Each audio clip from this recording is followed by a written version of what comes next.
Bayangkan Anda adalah mahasiswa ITB yang sedang ngerjain laporan di kosan. Karena deadline-nya sore itu juga, Anda nggak sempat keluar untuk beli makan siang. Akhirnya Anda pun memesan makanan lewat GoFood. Driver Anda pun menuju restoran, lalu mengantarkan makanan itu ke kosan Anda. Selama kan Anda menyelesaikan laporan, buru-buru, lalu naik motor menuju kampus.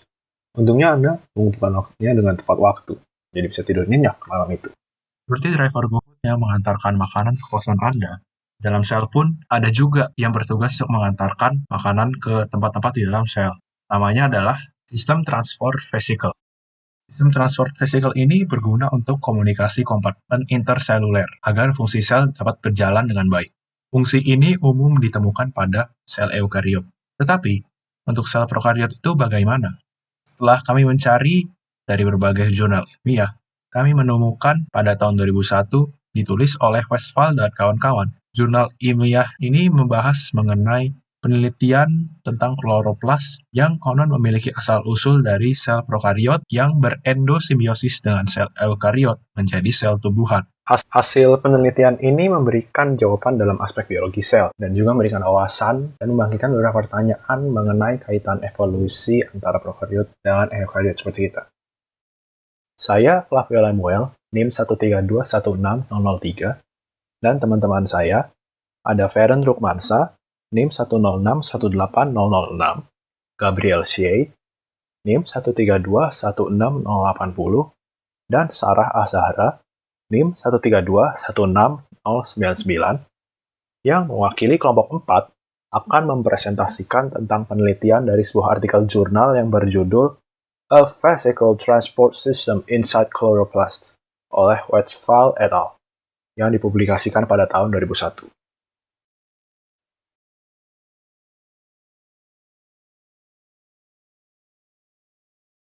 Kompartemen intrasel itu adalah ciri khas dari sel eukariot. Tiap kompartemen dapat saling berkomunikasi melalui jalur sekresi yang melibatkan retikulum endoplasma, badan Golgi, vesikel, dan lain-lain. Tiap vesikel akan membawa kargo berupa protein yang telah disortir sebagai media komunikasinya. Jalur vesikel penting untuk proses transmisi sinapsis, endositosis, dan pembentukan vakuola. Jalur lalu lintas vesikel ini umumnya terdapat dalam sel eukariot, namun belum dideskripsikan dengan baik untuk prokariot. Westphal dan rekan-rekan penelitinya memilih kloroplas sebagai subjek penelitian, atau lebih tepatnya pada membran tilakoid dari kloroplas tersebut. Beberapa peneliti mengasumsi bahwa biogenesis tilakoid, komponen-komponen penyusun tilakoid seperti karotenoid dan galaktolipid berasal dari membran dalam kloroplas. Hal ini dikarenakan senyawa-senyawa tersebut dapat ditemukan pada membran tilakoid maupun pada membran dalam kloroplas. Untuk dapat mencapai tilakoid, maka senyawa-senyawa tersebut harus dapat ditransportasikan melalui stroma yang bersifat aqueous. Lalu bagaimana transportasi ini dapat terjadi? Satu hipotesis melibatkan peran vesikel dalam kloroplas itu sendiri. Keberadaan struktur vesikel telah diidentifikasi sebelumnya, namun belum ada penjelasan yang baik mengenai cara kerja vesikel dalam kloroplas. Selain itu, karakterisasi biokimia dari jalur ini dapat memberikan sebuah pemahaman mengenai hubungan evolusi prokariot dengan eukariot. Maka, menentukan sistem transportasi vesikel pada kloroplas menjadi tujuan penelitian dari Westphal dan rekan-rekannya.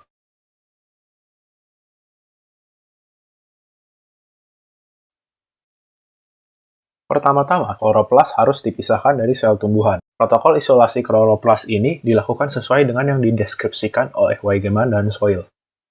Pada percobaan ini, kloroplas diisolasi dari daun Pisum sativum atau kacang air cheese yang berumur 8 hari dalam sebuah buffer pH 7,5 yang memiliki komposisi sebagai berikut.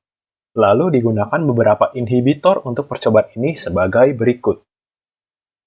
Untuk analisis mikroskop elektron, kloroplas difiksasi pada suhu 4 derajat Celcius semalaman dalam 0,1 molar buffer fosfat dengan pH 7,2 yang mengandung 4% glutaraldehyde, lalu difiksasi lagi dalam 2% osmium tetroksida semalaman. Sampel lalu didehidrasi dalam aseton dan ditanamkan ke dalam IPON 812. Hasilnya diwarnai dengan larutan uranil asetat 2% selama 10 menit. Lalu diwarnai dengan lead citrate selama 5 menit, dan akhirnya dianalisa dengan mikroskop elektron. Secara total, lebih dari 150 kloroplas yang berbeda digunakan dalam percobaan ini.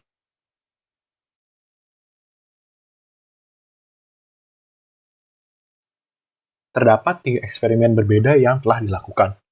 Pada eksperimen pertama, ingin diketahui faktor-faktor yang memengaruhi fusi dan formasi vesikel pada tilakoid. Kloroplas dengan perlakuan kontrol memiliki suhu tetap pada 22 derajat Celcius dan tidak ditambahkan senyawa apapun.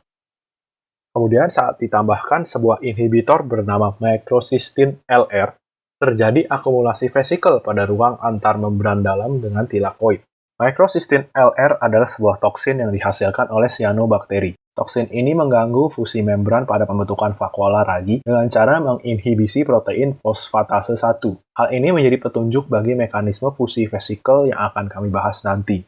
Selain perlakuan dengan microcystin LR, kloroplas juga diberikan perlakuan suhu rendah. Saat diinkubasi dalam suhu 4 derajat Celcius, akumulasi vesikel terjadi lagi. Suhu yang rendah juga diketahui dapat menghentikan proses transfer vesikel pada jaringan hewan, sehingga vesikel akan berakumulasi. Akumulasi vesikel menunjukkan bahwa proses fusi vesikel lebih sensitif terhadap faktor suhu dibandingkan dengan proses formasi vesikel.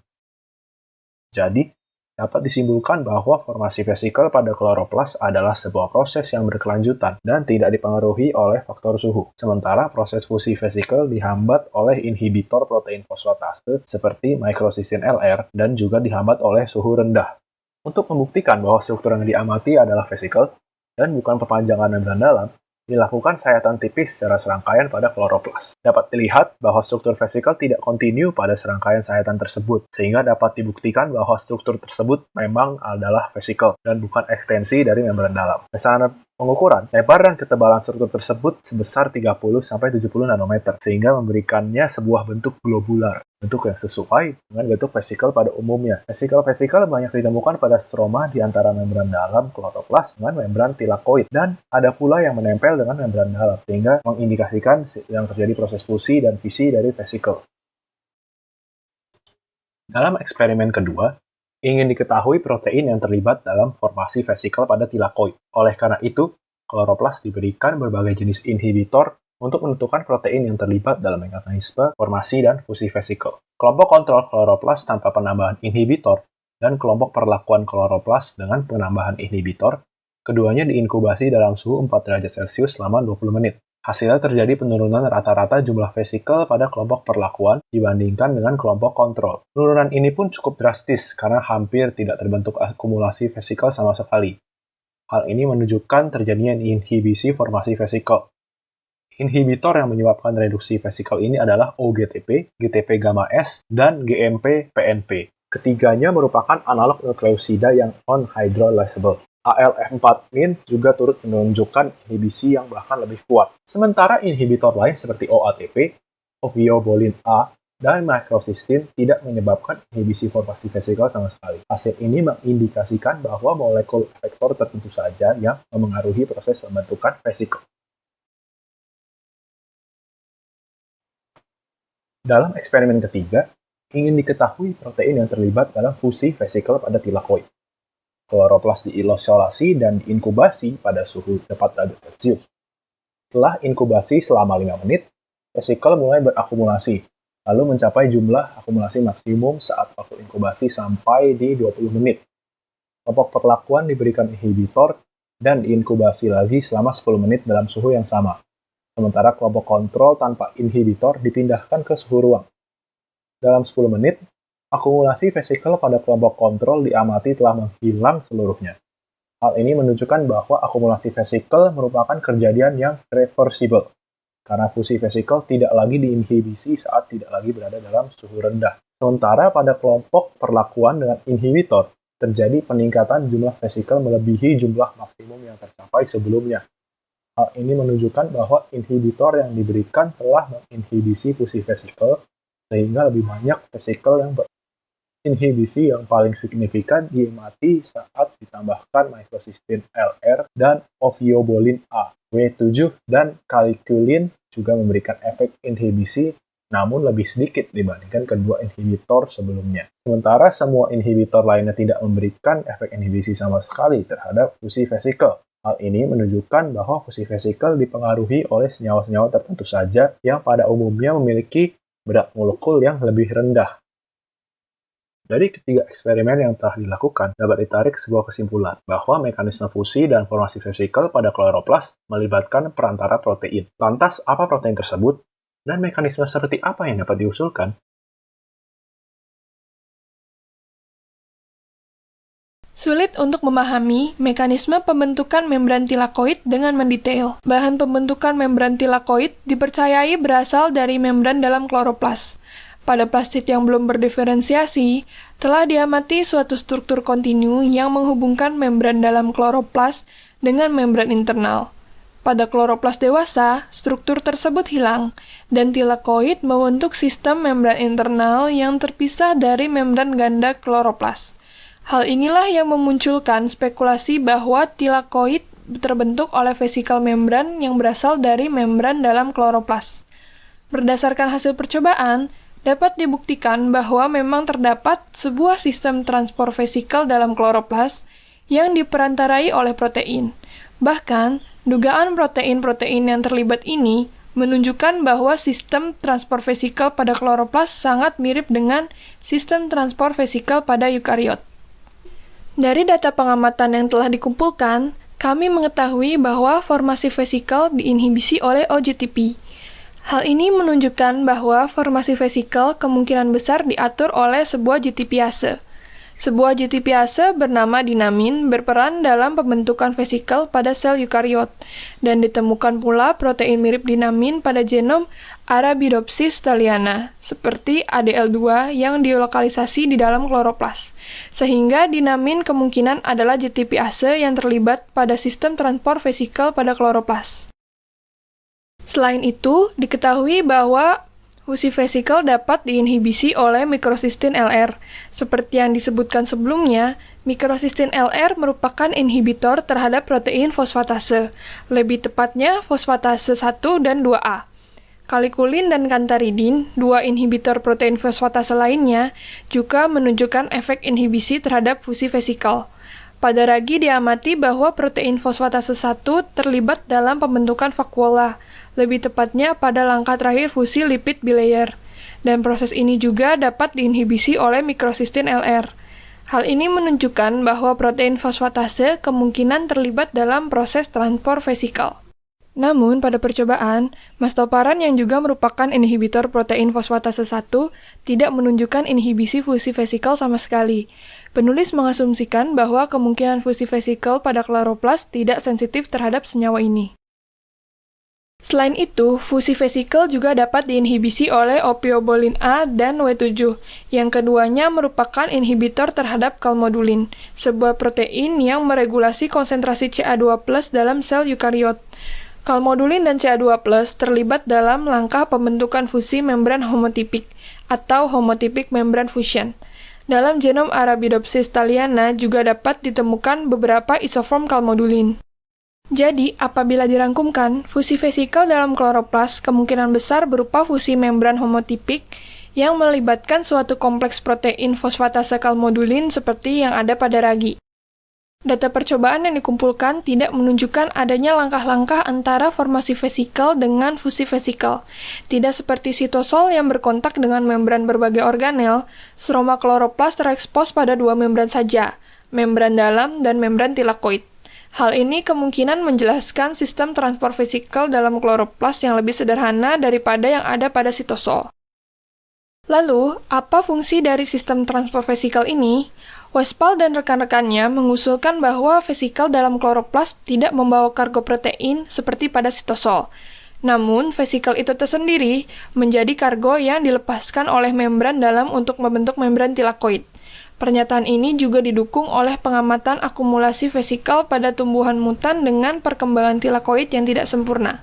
Selain itu, senyawa-senyawa pembentuk membran tilakoid seperti karotenoid juga dapat ditransportasikan melalui vesikal dari membran dalam. Penemuan sistem transport vesikal pada kloroplas cukup mengejutkan. Diingat lagi bahwa kloroplas memiliki asal-usul sebagai prokariot yang masuk ke dalam sel eukariot dan menjalin sebuah hubungan endosimbiosis. Jadi, sistem transport vesikal pada kloroplas yang bahkan memiliki kemiripan dengan sistem yang ada pada eukariot memunculkan pertanyaan mengenai hubungan evolusi keduanya. Apakah sistem ini sudah ada pada sel prokariot ancestor sebelum endosimbiosis, atau sistem ini telah ada duluan pada inang eukariot dan dikenalkan kepada bakal kloroplas tersebut? Sebagai tambahan, ditemukan juga protein VIP1 yang penting dalam pembentukan tilakoid pada cyanobacteria maupun pada Arabidopsis. Kerusakan lokus gen VIP1 dalam Arabidopsis mengakibatkan penurunan jumlah membran tilakoid dan penghentian pembentukan vesikel bahkan pada suhu rendah. Hal ini mengindikasikan bahwa komponen eukariot maupun prokariot terlibat dalam transport vesikel pada kloroplas.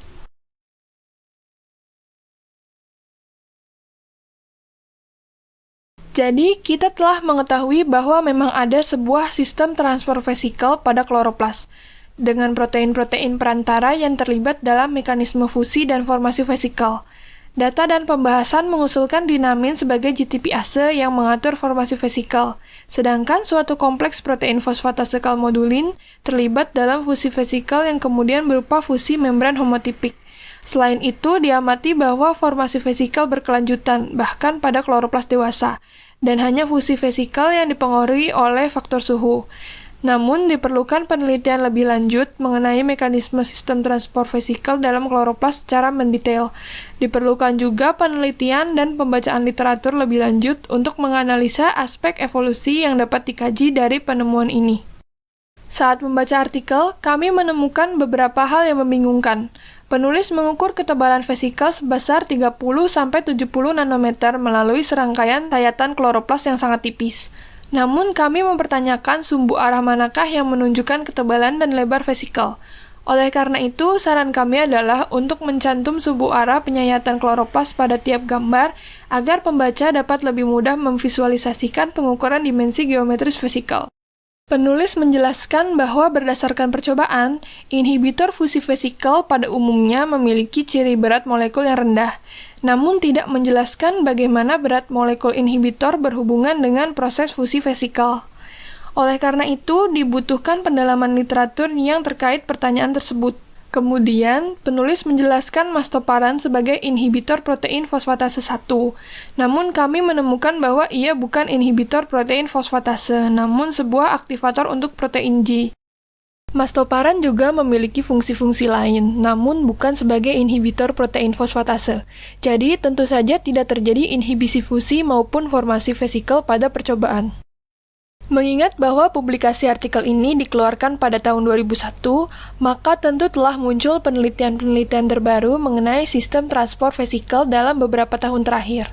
Contohnya adalah pengamatan Mai et al. Pada tahun 2019 terhadap invaginasi membran dalam kloroplas dalam proses pembentukan tilakoid, dan menangkap proses tersebut sebagai model 3D dalam komputer.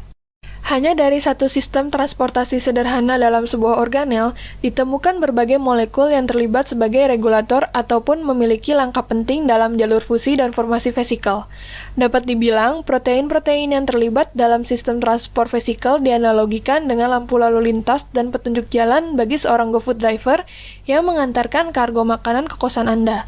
Walaupun memang, seperti yang telah kita ketahui, sistem transport vesikel jauh lebih kompleks daripada itu. Dan suatu hari, penggalian lebih dalam mengenai sistem transport vesikel ini akan memberikan jawaban yang pasti mengenai hubungan evolusi sel eukariot dengan sel prokariot, antara sel tumbuhan dengan kloroplas, dan mungkin saja antara kita dengan endosimbion kita sendiri, mitokondria. Sekian presentasi dari kami, terima kasih.